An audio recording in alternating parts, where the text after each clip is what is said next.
નાણામંત્રી નિર્મલા સીતારમણે બજેટ રજૂ કર્યું હતું। નાણામંત્રીએ કહ્યું હતું કે આ વખતે ઇન્કમ ટેક્સ સ્લેબમાં કોઈ જ ફેરફાર થશે નહીં। તો કેન્દ્રીય મંત્રી નિર્મલા સીતારમણે રજૂ કરેલા બજેટને સુરતમાં ચેમ્બર્સ ખાતે ઉદ્યોગપતિઓએ નિહાળી પ્રતિક્રિયા આપી હતી। કેન્દ્રીય નાણામંત્રી નિર્મલા સીતારમણ આજે સંસદમાં 9મી વખત બજેટ રજૂ કર્યું હતું અને કેન્દ્રીય નાણામંત્રી નિર્મલા સીતારમણે રજૂ કરેલા બજેટમાં આ વખતે ઇન્કમ ટેક્સ સ્લેબમાં કોઈ પણ ફેરફાર કરવાની જણાવ્યું હતું। તો અન્ય ઉદ્યોગો આરોગ્ય સહિતના મુદ્દે કેન્દ્રીય નાણામંત્રીએ બજેટ રજૂ કર્યું હતું। કેન્દ્રીય નાણામંત્રી નિર્મલા સીતારમણે રજૂ કરેલા બજેટને સુરતના નાનપુરા ખાતે આવેલા ચેમ્બર ઓફ કોમર્સ ખાતે ઉદ્યોગપતિઓએ લાઈવ નિહાળ્યું હતું અને ઉદ્યોગપતિઓ દ્વારા કેન્દ્રીય નાણામંત્રી દ્વારા રજૂ કરેલા બજેટ પર ચર્ચા કર્યા બાદ પોતાની પ્રતિક્રિયા પણ આપી હતી। નમસ્કાર દર્શક દોસ્તો, હું નિખિલ મદ્રાસી, પ્રમુખ ધી સદન Gujarat chamber of commerce and industry. આ નિર્મલા સીતારમણજીના કેન્દ્રીય અંદાજપત્રને હું આવકારું છું। એમણે જે 3 વાતો મુખ્ય કરી હતી કે આ બજેટ ગરીબ, શોષિત અને વંચિતો માટેનું બજેટ છે।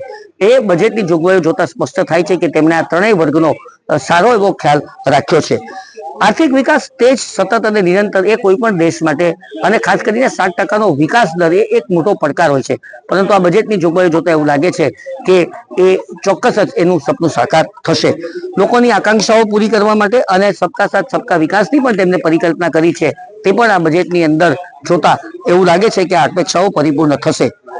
મિત્રો, કોઈ પણ શહેરના વિકાસ માટે અને ખાસ કરીને આ બજેટની અંદર 5 લાખથી વધુ વસ્તી ધરાવતા શહેરો પર વધારે ફોકસ કરવામાં આવ્યું છે। એ શહેરોના પાણી, રસ્તા, ગટર, પાવરની વ્યવસ્થા આ બધું જો ડેવલપ થાય ને તો ગામડાઓમાંથી જે શહેર તરફનો પ્રવાહ છે ને એ થોડો સુવ્યવસ્થિત અને સુગ્રથિત થશે।